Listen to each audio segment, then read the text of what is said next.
When I was a little girl, I wanted to be a singer. I wanted to be an artist. I always knew I wanted to be an artist. So I used to watch a lot of TV, a lot of shows like behind the scenes, like the stories of musicians back in VH1, or making the video, where we followed the artist going from the concept of the video for their song to like the actual production of the song and seeing like all the behind scenes. I was obsessed with all of it. Anything that I could consume that had to do with artists being artists and artists chasing their dreams fascinated me. You know, in the early 90s, being able to turn on the TV and see people chase their dreams was extraordinary to me. I could identify with people who wanted to be famous just like I wanted to be famous, for singing, for writing, for dancing, for being seen and being witnessed as an artist. And so there was one show that I watched as a kid called Making the Band, and it was with P Diddy and friends, Bad Boy. And I remember that there was this excitement that I experienced, kind of like the same excitement I experienced watching like America's Next Top Model. You're watching these women go from, like, you're journeying with them. They become your friends. They become people that you're familiar with. They become people that you cheer for. They become people that, like, you want to see win, you know? And so I would watch Making the Band, and I would follow these journeys, and I would cry when the people would cry. I would cry when people got sent home, when people got voted out. Because I think for every season of Making the Band, I think there was only so many spots. I don't know. But anyway. And there was one scene that I never forgot. It was, I can't remember all the details around it, but I just remember how I felt as a kid, like elementary school kid, watching Making the Band. There was one scene where the contestants did something wrong, maybe, I don't know, and they were tasked with walking across the bridge to go get cheesecake, for P. Diddy. And I remember as a child watching that and thinking to myself, this is wrong. This is wrong. So I couldn't put my finger on it, and obviously at 11 years old, I don't have the words for these kinds of things, but I knew in my heart that it was wicked. These people were so desperate, like, for their dreams, and they were giving up everything. They left home, they left families, friends, jobs, whole careers, right? Like, children, to come pursue their dreams. And you know, P. Diddy was basically telling them, you don't want it bad enough. And this kind of reminds me of, if you know, people who have pledged organizations. There were certain punishments that you had to endure when people were not pleased with you to, like, I guess, like, earn favor, like, earn your way back into their good graces. And so I saw that happening, and this was before I even pledged anything. But I saw that happening, and my little baby spirit knew something was wrong. After that episode, I didn't watch that show the same anymore. I didn't look at P. Diddy the same anymore. I saw how he berated the people who were on staff with him. I saw how he talked down to them. The dancer, I can't remember her name right now. It's not Lauren. Anyway, but something similar. And she was, for a lot of instances, was like his right-hand man, like joining him and berating the contestants. But at some point, he turned on her. And she's basically looking at him like, you gonna treat me like this? Me like this? And you could see that there was no loyalty to his kindness. There was no loyalty, you know? He was loyal to no one. And so when these allegations came out about P. Diddy, I was not surprised. I didn't need to see evidence. I didn't need to hear a testimony. I didn't need to hear any of that, because we all witnessed what happened on TV. We were all there. Or, you know, people who were alive back then. We were all there. We saw, or people who watched the show. We saw what happened. And for a lot of people, unfortunately, they saw that as entertainment. VH1 or MTV, whatever station it was on, saw that as entertainment. I think it was VH1. Anyway. But they saw the degradation of others as entertainment. They saw people being mistreated and said, you know what, we're going to put this on our show. They didn't see it as a red flag or like, let's correct him. No, like, because P. Diddy was a person who came with a lot of power and a lot of money and a lot of access. And I think what I learned really early on is that people allow people to treat people horribly because they have money. We value money more than we value people, more than we value nature, more than we value the well-being of people. Yeah. The first thing, take your pick.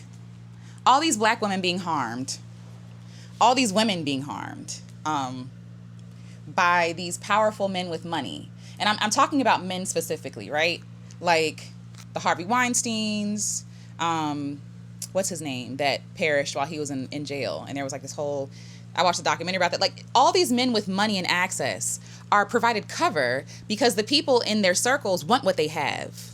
And they think that if I be quiet about this experience, if I be quiet about this injustice that I've witnessed, then it won't find me. It won't hurt me. Well, homegirl, who was the right-hand man of Diddy during the show Making the Band, she learned real quick. You're disposable too. And I think that it really speaks to the wickedness in our own hearts. Do we all want money and fame? Maybe. I don't know. I think I want money more than I want fame. But like, we all want to be seen. We all want to be recognized. And especially as artists, we all want to be recognized for our gifts and for our brilliance. And I don't think there's anything wrong with that. It's just, unfortunately, we have people who are powerful who could give people an opportunity standing in the way, the gatekeepers, standing in the way of this person in their dreams, making them audition for their worthiness, but also like making them, it's almost like, and I don't like it. It's so gross. It's making someone, it's like hanging a carrot in front of someone's face. Oh, I know you want that dream, don't you? I know you want success, don't you? And fame and fortune. And we do. And a lot of people that they prey on are people who are desperate. I think about Making the Band, and again, the stories of the people who are on that show. People leaving behind poverty. People leaving their jobs at fast food restaurants. People who have nothing. People who are underpaid and undervalued, right? And he provides this opportunity for people to come and chase their dreams, but at what cost? At what cost? And at what point are we going to say enough? At what point are we going to say humiliation of other people is not entertainment? You know what I mean? At what point are we going to admit that we are kind of living vicariously through Diddy, watching him make people suffer and crawl on their hands and knees just for their dreams? And then when they reach those dreams, they don't last. They don't last. I'm thinking about Tyler Perry. Specifically, this is like one of the new, somebody else is caught, somebody else is got. And people are shocked. I'm not shocked. Am I surprised? Sure. I think assault, I think harming someone should always be surprising, like shocking, I should say. It should be like, what? Like hearing about, but unfortunately, because we live in America where violence is every day, we become numb to this, right? But no, we should all be like, what in the world, when we hear about the horrible things that people do to other people, right? Violating other people, disrespecting people's boundaries, all that kind of stuff. And the reason why I'm not surprised, as in like, this came out of nowhere, is because we see Tyler Perry move. Listen, I know a lot of people like Tyler Perry. I'm sorry, but I have to talk about it. Tyler Perry shows what he thinks about Black women specifically through his films. Somebody was saying something like, well, say what you want about Tyler Perry, but he does pay people well to do what? To humiliate themselves on film. It really feels like, to me, Tyler Perry casts Black women specifically for these roles, pays them well, but still humiliates them. Like, it's almost like he's paying women to humiliate themselves on camera for him. You have to think about it. Tyler Perry is the writer, director, editor, whatever else, okay? This is Tyler Perry's thing.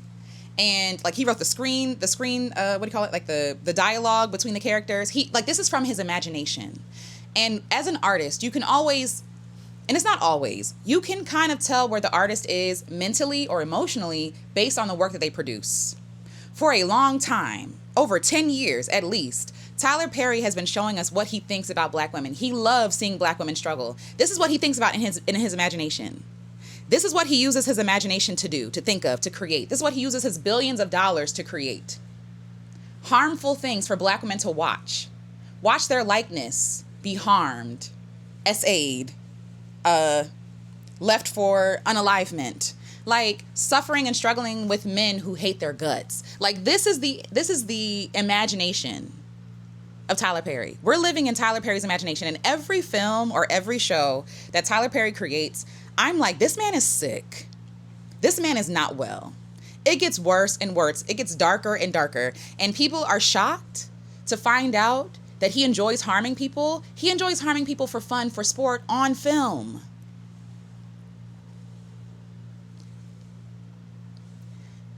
And we erase it like, oh, they're trying to take another Black man down, blah, blah, blah. He took himself down. I don't understand.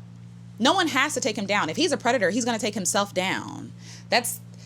We are not we, because it ain't me. And it ain't people I know. But a lot of people are mad at people for calling out abusers. And there's a million reasons why, but specifically for these people, they idolize them. They're their gods. They're their heroes. They are who these people want to be. And if you kill their gods, if you kill their heroes, essentially they feel like you're killing them.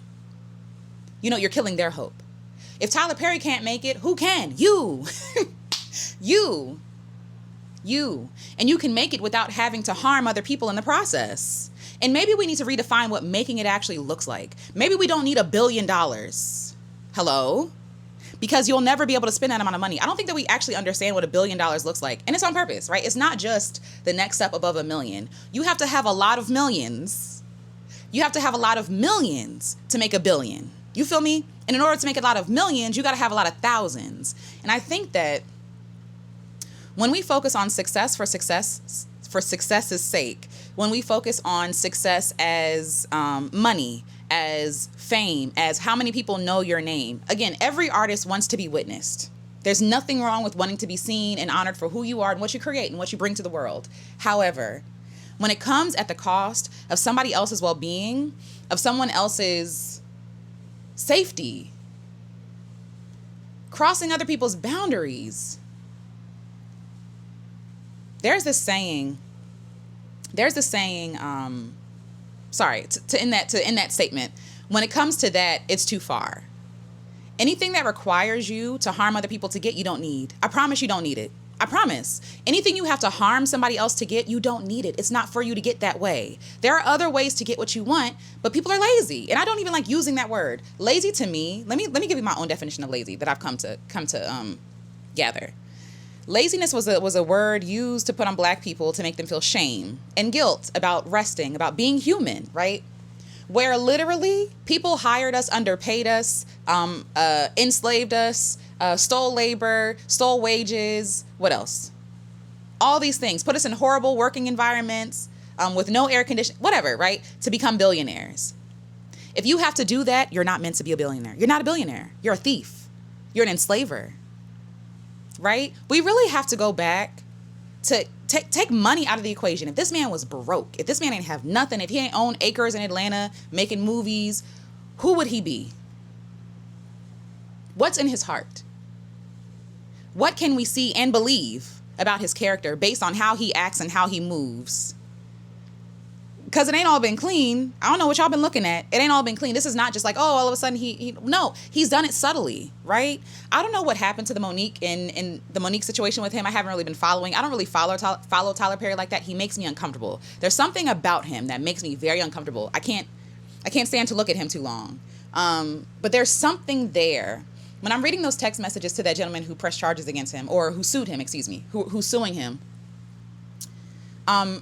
It has the energy of someone who believes that because they have money, they can't be told no. Because they have money, you have to do what I say. Because I'm dangling this opportunity in front of your face, like P Diddy did with making the band, you have to do what I say. And if you don't, I'll kill off your character. That man, if what's being said is true, allegedly, that man said that allegedly Tyler Perry killed off his character because he would not give Tyler Perry the time of day that Tyler Perry wanted from him. What does it sound like? Every other predator. They have something they know you want. And they could give it to you. They could afford you that opportunity, but they're making you bend over backwards to do it. That is abuse. I don't care. I think that we blur the line way too much. I think that we allow a lot of horrible things to happen. And let me go back to this Monique. I didn't even finish that statement. He did Monique dirty. I don't care. Okay, listen. I look at things from a very multi-perspective lens. Wrong is wrong is wrong is wrong, right? Feel how you want to feel about Monique and her presentation. That's not really what that got to do with her getting paid. That has, say what you want. Say what you want about her. And I'm talking specifically about this situation because I can't talk about the other situations where she is dead wrong, okay? But specifically this situation with it was the messiness of Tyler Perry, Oprah, and what's his name? Lee Daniels. Okay, Lee Daniels. That whole situation, he had the power. He had the power to make things well for her, right? But didn't do it. Because he's dangling that carrot. You have to bow down to me. How dare you disrespect me? I think that's what that was about. It wasn't necessarily about what Monique said or did. I think it's about how dare you disrespect a man like me, a man who does X, Y, and Z, a man who pays people's bills, a man who pays Black women the highest amount of money to humiliate themselves on camera for me. Like, how dare you not recognize who I am? And because Monique said, I don't care who you are, you can get this too, she was then blackballed by him. You feel me? Like, And we pretend that these people don't have power. We pretend that these people with money don't have the power to pull strings. And they're given power because they have money.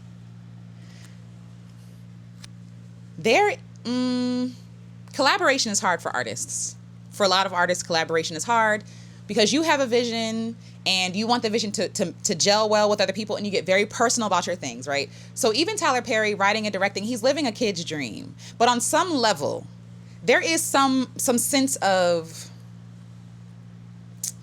I'm really trying to be careful with my words because I don't want to misrepresent what I'm trying to say.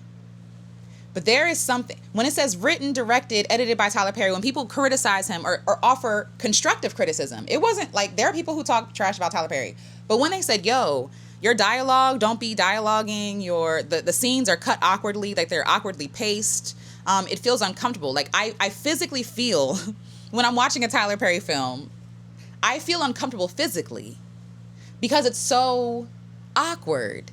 And so people were offering to him, hey, maybe you need a writer's room, right? And what did he respond with? Stacks, like maybe like 10, I'm exaggerating, but like 10, at least 5. No exaggeration. At least 5, from what I can recall, 5, what do you call it? 5 scripts. And was talking about like work ethic. Almost like, y'all can't tell me nothing because I work hard. Okay. And then the next instance when he was criticized or constructively criticized, he then says, oh, well, I don't want to listen to you highbrow Negroes. Highbrow Negroes and you're a billionaire, sir? Please stop.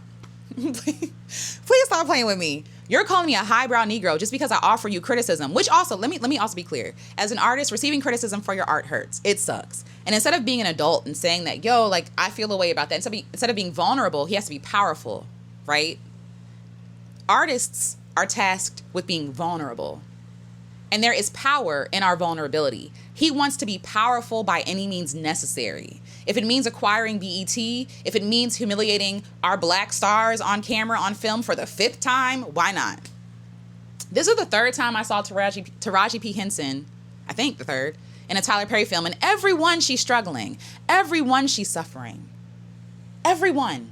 I haven't watched Straw. I don't think I will. Because I don't feel like watching Taraji suffer more. Like, golly.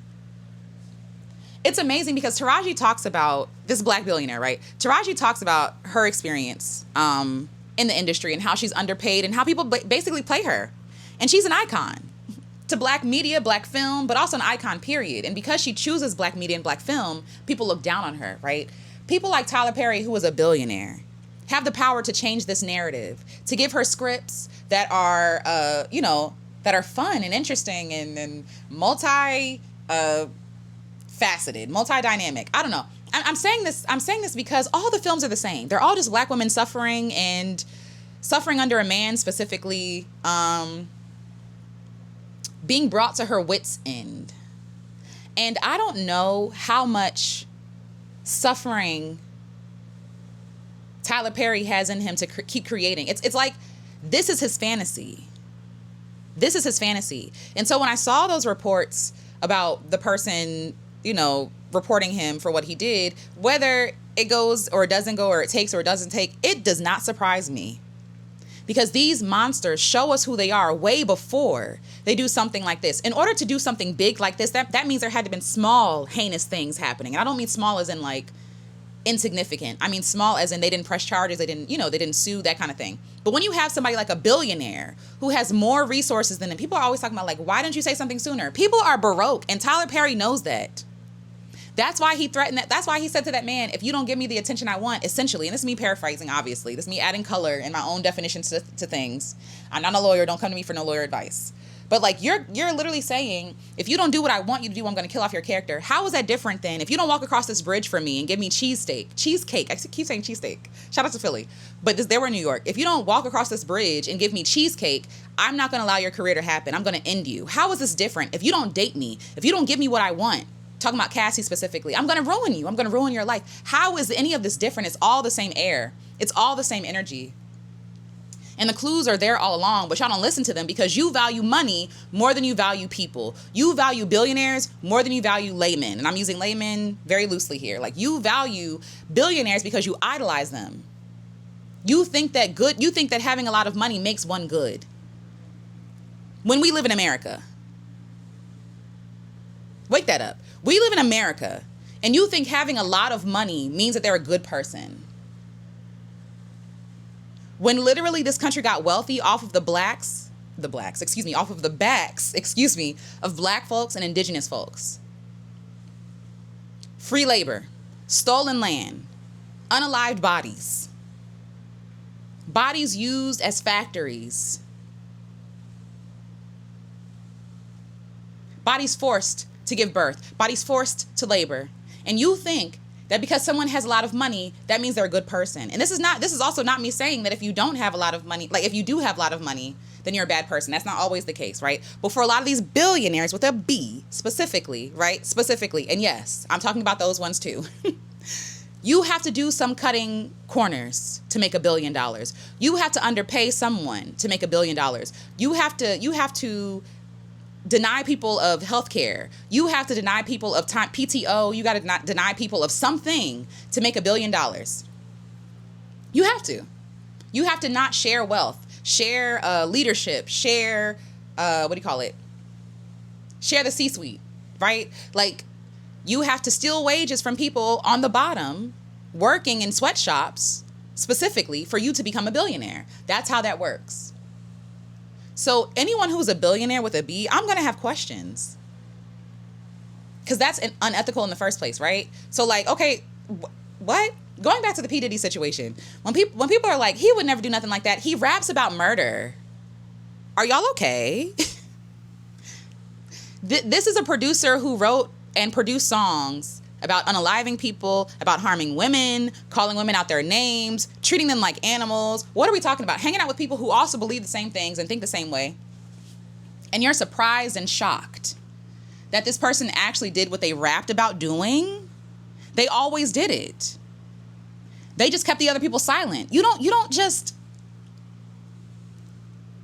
And because we don't nip stuff in the bud, because we don't prune stuff off when it needs to be pruned, right? Because we keep giving room to, he didn't know any better. No, cut it off. Stop giving predators ample time to harm people. Stop giving them the benefit of the doubt. There's no doubt in my mind that these people harm people because we witnessed it. We saw it happening. And because it was Monique, someone who was easily disposable, someone who society deems as loud and ignorant and obnoxious. She's the perfect prey. But we didn't say anything because we don't like Monique. I mean, I don't have no problem with her. But we as a collective don't like Monique. I have some problems with the things that she said to her son specifically and about her son, but that's a whole other conversation, a whole different issue. Beyond that, though, abusers know who to make their prey because they know that we will defend them. Okay. A perfect victim you will never find, right? But predators pick their prey because they know if I harm you when you say something about it, they'll never believe you. Because predators are often abusers. And as someone who has been in abusive relationships, I have literally had people say to me, nobody will believe you. I'm the only one who loves you. They isolate that person. They make that person feel like everybody hates them because they're also working with what they're not talking about. The person doing the abusing is also working to tell stories about you to those people that they're talking about hating you. They're the ones making these people hate you. For them. The Tyler Perry mess, I'm not surprised because we see what he thinks about black women specifically on film. If he's willing to harm black women on film for funsies, for sport, for entertainment, to make him billions of dollars, he's making billions of dollars off of harming black women on film. And that's forever. I was telling my mom the other day, there are some films that I enjoyed from Tyler Perry back in the day. Like Diary of a Mad Black Woman, I think was a big hit because we saw Tyler Perry coming from the play, the Chitlin Circuit. And now, like, oh my God, this is a movie, this is iconic, and it's with Kimberly Elise and icons. You feel me? And I think this was like the first time we actually saw Medea on film, like this character. I was about to say caricature. Yikes, that was an accident. However, take that how you want to take it. But this character that he plays, right? And we're like, oh, this is like iconic. Oh, Cicely Tyson. How could I forget that? She was in that movie too, playing Kimberly Elise's mom, I think. Iconic. Then Why Did I Get Married was a good movie. I liked it. It's iconic. Say what you want, you know. I'll make it up this mountain. Say what you want. Boom. Like classic, you know, classic moments, right? But even then, if I really look back at that, right? If I really look back at those movies, it's the same thing. Nothing has really changed. The basis of all his movies are black women suffering. And it's just gotten worse and darker. Me and my mother watched the first episode of Beauty in Black because I watched this by myself and I was like, I watched it with Jamal first. And me and Jamal were like, what is happening? Then I had to watch it with my mom and my mom's face was frowned the entire time. And this is someone who actually, I think at some point supported Tyler Perry. And I think at this point in her life, she's like, yeah, even she's like, something is off with him. Something is wrong. And I think what happens is when predators get all this support from their fans, it goes to their heads, right? I can do no wrong. He's basically playing in our faces. And this is also what I'm also not going to say. I'm not going to say that everything that an artist creates is a representation of who they are. That's not what I'm trying to say. But every movie this man creates, every movie is supposed to show us a different piece of him, a different part of him. You know, that just happens naturally. Not like, oh, I'm trying to be different. As artists, you evolve, you change, you grow, you change your perspective or your mind. I've had videos I've had to come back and be like, actually, I changed my mind about this. That's how I feel about that. Because I'm a human being and I'm growing. He's double downing on his darkness. And I think that because he gained success in a following in billions of dollars, he's like, oh, I'm untouchable now. I make money from abusing people on screen for fun. So, of course, they're not going to catch me abusing people in my personal life for fun. They get cocky. When I saw Diddy perform his own, there are always moments, okay? There are moments. When I saw Diddy performing his, what was it? We were on the road, we were traveling. But for the BET Awards that year, I think he was being honored as like for the Lifetime Achievement Award. And he performed his own Lifetime Achievement Award. And that was a red flag for me. I was like, something's wrong. Something's wrong here. And then he got to the end of his speech and thanked Cassie. Sick. They all get arrogant and they all get messy because they all get arrogant. And at some point, what people were saying 10, 20, 30 years ago finally comes to the light. Now you want to believe the victims when the victims were talking back in the day, but you threw them away because they were video vixens. You threw them away because a person called them a whore. You threw them away because they were money-hungry women chasing after men. Like men weren't waving money in their faces, like wanting to be chased, right? Like it's this whole, anyway, just misogyny, just misogynoir and misogyny and all its forms. Yeah. And even with all the evidence, people will still try to defend their gods. And it's what's not lost on me is the people that you're defending like that, you resonate with something in them. You resonate with something. You want something. Because you're either saying to yourself, how dare they ruin somebody or, you know, take down somebody, in quotes. How dare you take down somebody that I love? Or you could be saying, how dare they? Because now I can't get away with it. I didn't know that was wrong. Almost like people are upset. People are upset in a way that's almost like they didn't know it was wrong to do that. They didn't know that it was wrong to harm people like that. That's scary. It should be black and white for me. It really is black and white for me. Because I don't wait until the person hits somebody. I don't wait until the person strikes someone or violates someone. I listen to their heart. I listen to what they say. I believe that they believe what they believe. And those instances of abuse are going to rear its ugly head far before they become a billionaire or a millionaire. There were, and I'm willing to bet money on this. There were signs before. There were things that happened before that were swept under the rug because people were chasing fame with those famous people. People wanted what that famous person had to give them. And in reality, it's nothing. And I think they're all learning it could all be taken away. You know, yeah, like you build your entire career off of the backs of exploiting people. And we're also talking about Diddy, the one who stole people's masters. Are we okay? We don't think the man that is a thief would violate somebody? Ringer? Like, how does that add up? It's almost like what happens to women, and specifically black women, doesn't matter. What happens to men, specifically gay men, doesn't matter. Like what happens to victims specifically, that's what I should say, doesn't matter. Doesn't matter. Victims are hated because victims ruin the comfort that people want to live in. Victims ruin the fantasy. Victims make real what you're trying to shove down under a carpet somewhere. You know what I mean? That's why people don't like victims. People don't like victims because victims tell the truth. They tell the inconvenient truth. And instead of rewarding their bravery, we punish them for speaking up.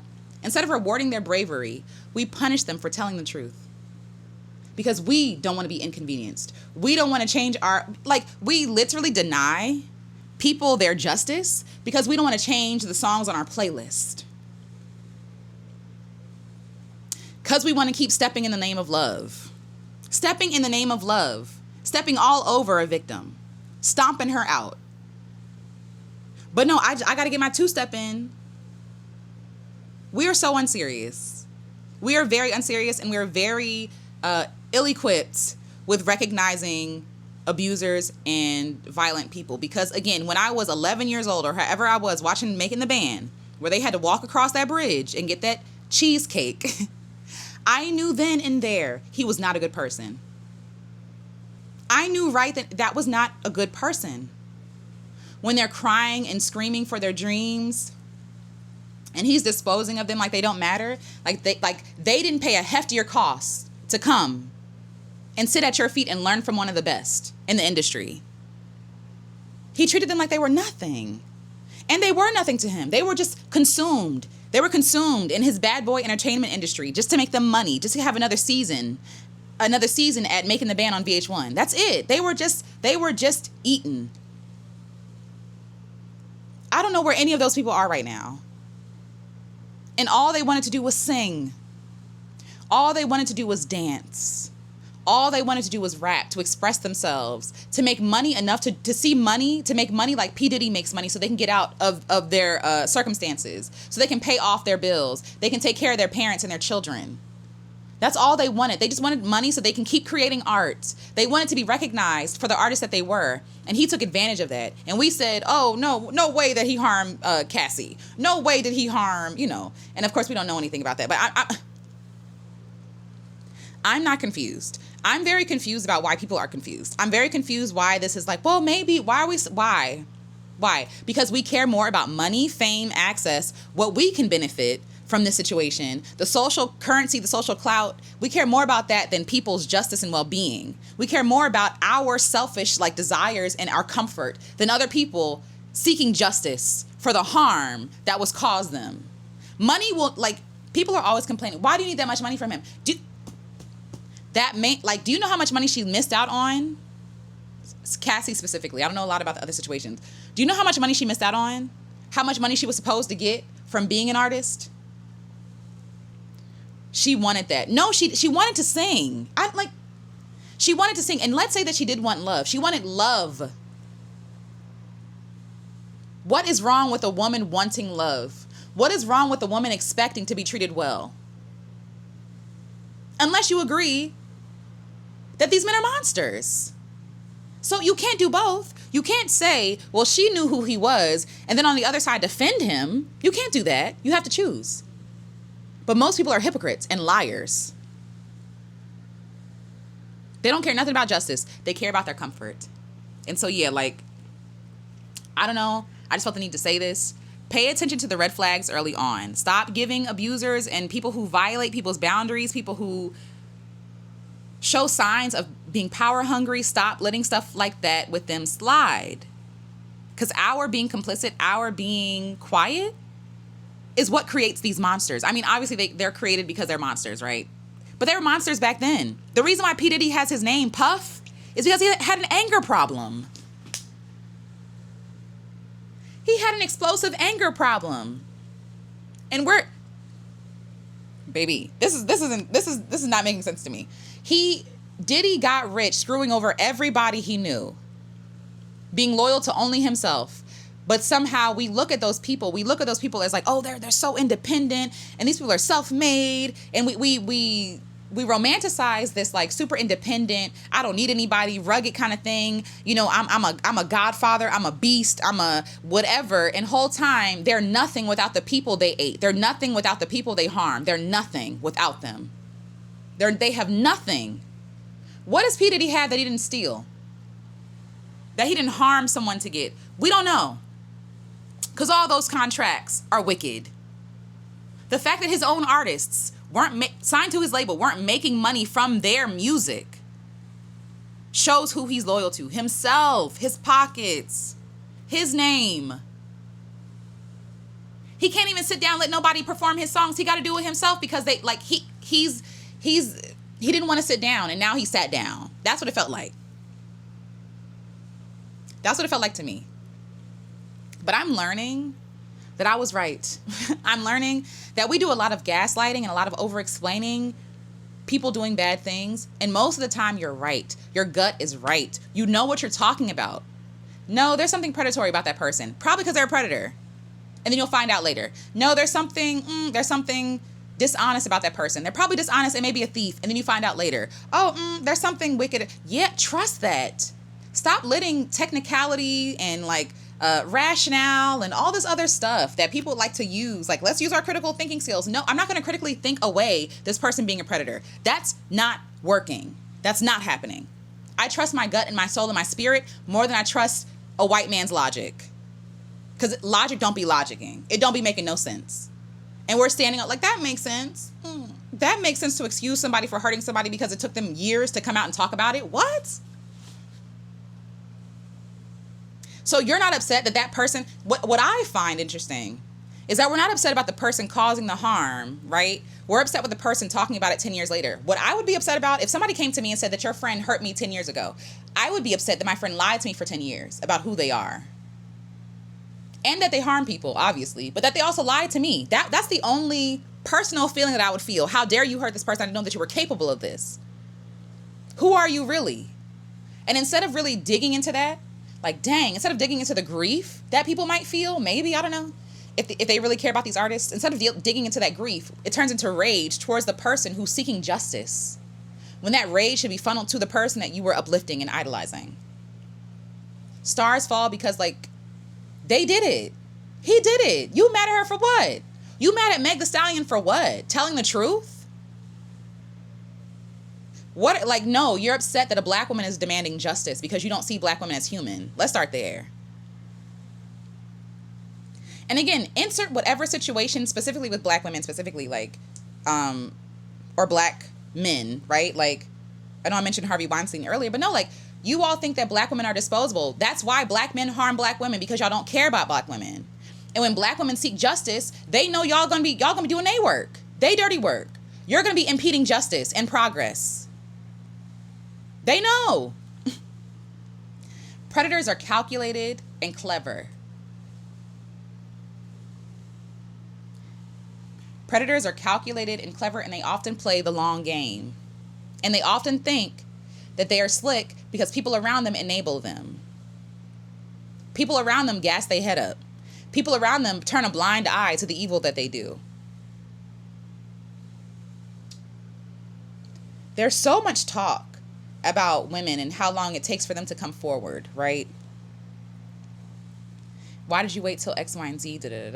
If they would have came out the same day, y'all still wouldn't believe them. I'm thinking about specifically, I don't want to mispronounce her name, but she also used to work in videos, and she wrote a book about how men in the industry were treating her, and nobody believed her because she was just a video vixen. So these predators are using your own misogyny and internalized misogynoir to then, like, they're literally using that channel, that energy to tap into, to protect themselves. They're using you as a shield. They're using you. The predators are using you as a shield. Don't be a shield for a predator. Don't do that. Don't waste your divinity. Don't waste your life. Don't waste your precious breath defending people that you know are dead wrong. If you are a true friend, you will call it out. You will correct them. I don't understand I think that people are afraid to correct people. And honestly, I also think that people don't correct these predators because they know they're predators. They know. They know. They know what it will cost them to defend that person who has been ostracized. They know it'll cost them their own community. It'll cost them their own connection, their own safety. Instead of being honest about that, so we can get rid of the predator so nobody will be harmed, we keep defending them and protecting them. Why? It makes me sad. So yeah, all this to say, stop protecting defenders. Stop defending predators. Stop protecting predators. Listen to your gut. Believe yourself the first time because you're not lying. Believe if it don't feel right, it's not right. I'm learning from looking back over my life. When the P Diddy stuff rose up, I was like, oh, period. I believe it. I didn't know that this stuff was happening, obviously, but I believe it. Why? Because I saw it happen on VH1's Making the Band all those years ago. When I was a baby, a child knows right from wrong. It's only because when we become adults, they then insert things in our minds to make us second guess our own emotions, our own feelings, our own wisdom. We know when something is wrong. You can offer someone a cupcake and have insidious reasons why you're offering them a cupcake. You know what I'm saying? Like, it's not about, even though it is in this instance is very much about the action, right? But it's also about the intention behind doing something. He never intended good things for anybody that I saw. Not really. Who has he been loyal to? What's his name that went to jail? What's her name that he stole resources from and the what do you call it? The royalties from, and that's why they still touring, looking like they don't want to tour. He's not a good person. Use that energy to protect good people, to wisen people up. Use that fire that you got to defend predators, to defend the prey. Their only sin is being trusting, and that's not a sin. In a perfect world, you should be able to trust people. You should be able to trust somebody who's hiring you and saying they want to make albums for you. For what reason would one have to believe, right? Unless someone's really cynical, which I understand that because of experience. But at face value, if I'm a singer and I want to sing and somebody wants to sign me, why are we telling women to second guess their brilliance?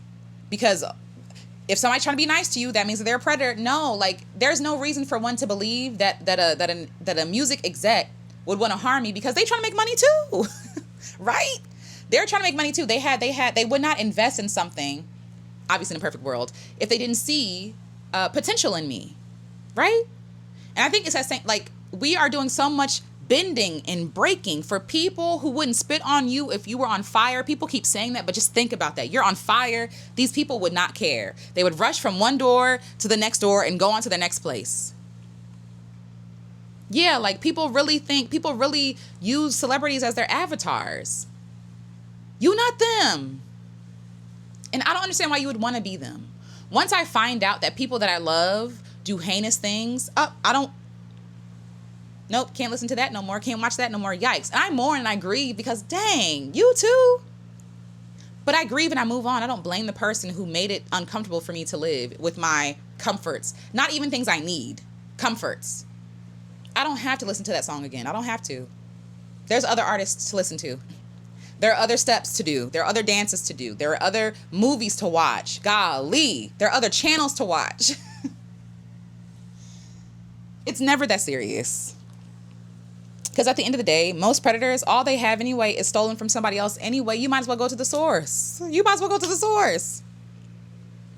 actually watch a good film and actually watch a good show. Watch a film that doesn't require your likeness to have to be beaten black and blue to be loved. You know, all this imagination, all this money, and this is all you can imagine for black women, specifically Tyler Perry? Yeah.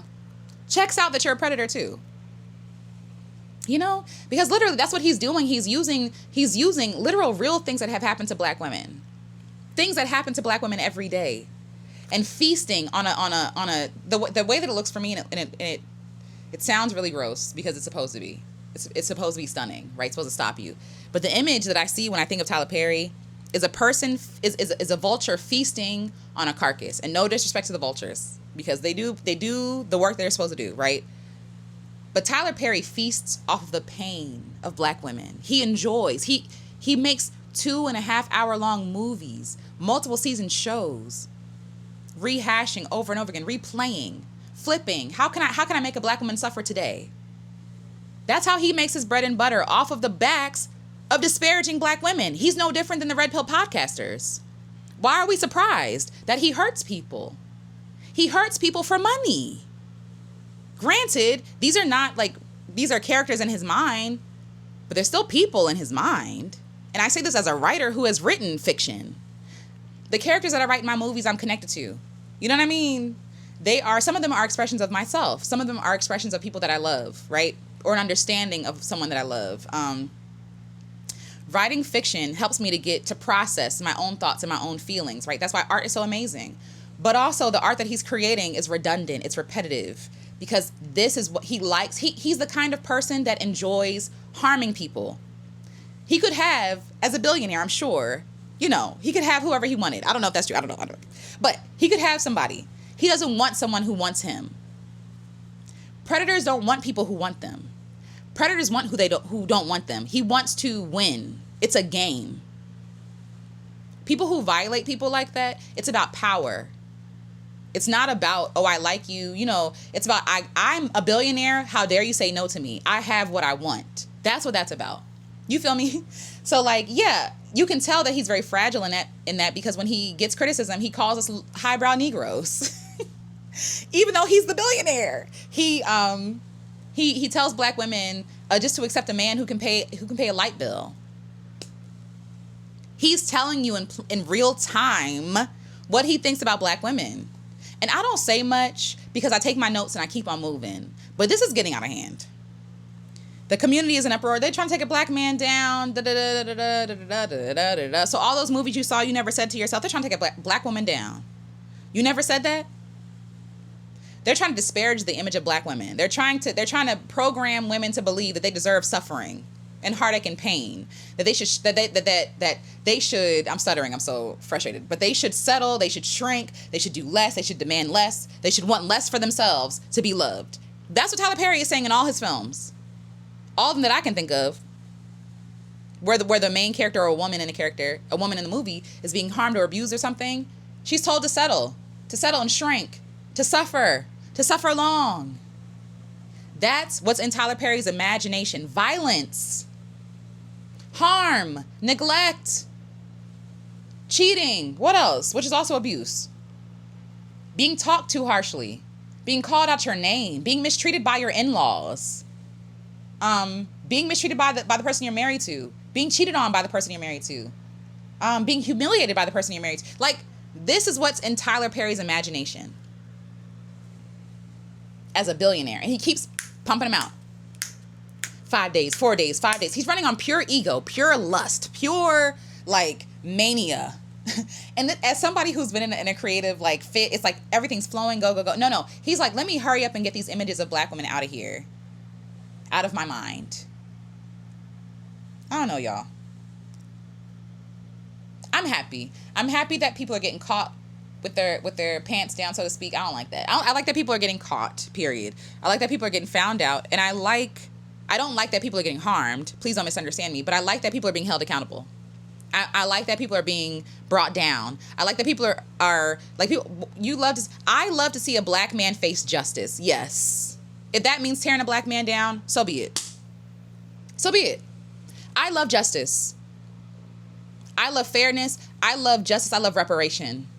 I love reconciliation. I love repair. And you can't repair anything defending predators and abusers. And I'm going to say this. A lot of y'all got them in your own family. And the reason why we protect Tyler Perry is because we all have a Tyler Perry. Let's be real.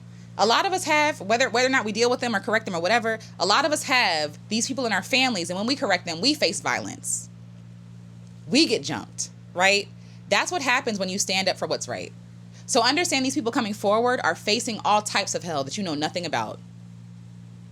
I hope that justice is sought and won, okay?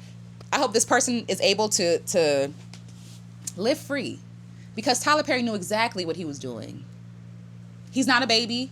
He's not a child. He's not an infant. He's a billionaire who makes calculated decisions, who knows better, who doesn't want to take rebuke or critique. He got himself in this mess, not someone reporting on what he did. Stop coddling black men. Stop it. Stop it. They're choosing to do what they want to do. It's a choice. Black women face everything black men face and then some. Do you see women out here doing the same things at the same scale? Absolutely not. No, these predators know exactly what they're doing. Okay? They're more calculated than you are, and we think that it's impossible because you would never imagine doing something like that to people. I know. It's unfathomable. Imagining harming someone like that is I cannot imagine it. It doesn't even cross my mind to explore. It doesn't happen. But there are people who do this for fun, for sport, for fun, and they know they're going to be covered. Yeah. So I hate that we live in a country that cares more about money and access and fame and being liked than justice. It's very frustrating.